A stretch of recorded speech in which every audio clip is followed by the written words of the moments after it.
কোনো ষড়যন্ত্র নয়, পিআর পদ্ধতি এবং আগে স্থানীয় নির্বাচনের দাবি জামায়াতের দলীয় এজেন্ডা, এমনটি জানিয়েছেন দলটির নায়েবে আমির সৈয়দ আব্দুল্লাহ মোহাম্মদ তাহের। আর পিআর পদ্ধতিতে নির্বাচন হলে জনপ্রতিনিধিদের জবাবদিহিতা থাকবে না বলে মন্তব্য করেছেন বিএনপি স্থায়ী কমিটির সদস্য ডক্টর খন্দকার মোশাররফ হোসেন। রোববার রাজধানীতে এক সংলাপে যোগ দিয়ে তারা এসব কথা বলেন। জুলাই গণ অভ্যুত্থানে ফ্যাসিবাদ বিরোধী রাজনৈতিক দল ও ছাত্র জনতার যে অভাবনীয় জাতীয় ঐক্য ছিল, এক বছর পর সংস্কার ও জাতীয় নির্বাচনের প্রশ্নে তা যেন অনেকটাই ম্লান। এমন প্রেক্ষাপটে জাতীয় নিরাপত্তার স্বার্থে জাতীয় ঐক্য অপরিহার্য শীর্ষক সংলাপে রাজনৈতিক দল ও সুশীল সমাজের প্রতিনিধিরা। এটা আমাদেরকে জাতীয় নিরাপত্তা নিশ্চিত। সংলাপে যোগ দিয়ে রাজনীতিবিদরা বলেন, দেশের নিরাপত্তা নিশ্চিতে এই মুহূর্তে জরুরি নির্বাচিত সরকার। আর ফেব্রুয়ারিতে নির্বাচন হলে তাতে জামাতের আপত্তি নেই বলে জানান দলটির নায়েবে আমির। এই নির্বাচন জনপ্রতিনিধিত্বশীল সরকার যত বেশি বিলম্বিত হবে, বাংলাদেশ তত বেশি নিরাপত্তার ঝুঁকির মধ্যে পড়বার আশঙ্কাটা বাড়ছে। আমাদের মাঝে তো ডিফারেন্স থাকবে, যেমন ট্রেডিশনাল ইলেকশনের বিপরীতে আমরা পিআর চাচ্ছি।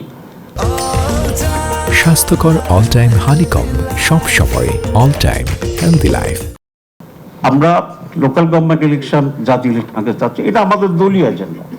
অন্যদের অন্য এজেন্ডা আছে, সুতরাং প্রত্যেকের দলের এজেন্ডা ডিফারেন্ট হইলেই বানসালের ষড়যন্ত্র হচ্ছে, ইলেকশন চাচ্ছে না, ঠিক নাই, এগুলো বলাটা আমি মনে করি ষড়যন্ত্রের একটা অংশ হতে পারে।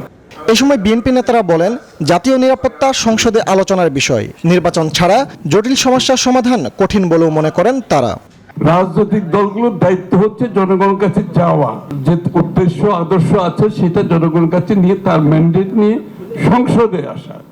সুতরাং সেই জায়গায় আমরা তো না গিয়ে আমরা খালি অনৈক্যের কথাই বলছি। আমি তো কোনো ঐক্যের একমাত্র পথ হচ্ছে গণতন্ত্র। পিআর সিস্টেমে যদি নির্বাচন হয় আর ওই সংখ্যা ভিত্তিতে যদি এমপি হয়, তো একটি এলাকার এমপি নির্ধারিত কেউ বলতে পারবে না, অতএব সে কার সাথে জবাবদিহি। এ সময় রাজনৈতিক দলগুলোর মধ্যে মতভেদ দূর করার তাগিদ দেন নির্বাচন ব্যবস্থা সংস্কার কমিশনের প্রধান। আমি আশা করি আমরা সবাই মিলে আমাদের সুষ্ঠু নিরপেক্ষ নির্বাচন নিশ্চিত করব, একই সাথে গণতান্ত্রিক ব্যবস্থা যাতে কার্যকর হয় সেই ব্যাপারে আমরা সর্বশক্তি নিয়োগ করব, দলমতের বিশ্বাসে। আমন্ত্রণ জানালেও সংলাপে জাতীয় নাগরিক পার্টি এনসিপির কোনো প্রতিনিধি উপস্থিত ছিল না। আকাঙ্ক্ষায় কিন্তু আমাদের আজকে যে জাতীয় নিরাপত্তা এবং ফজলে রাব্বি, সৌরভ, নিউজ 24, ঢাকা।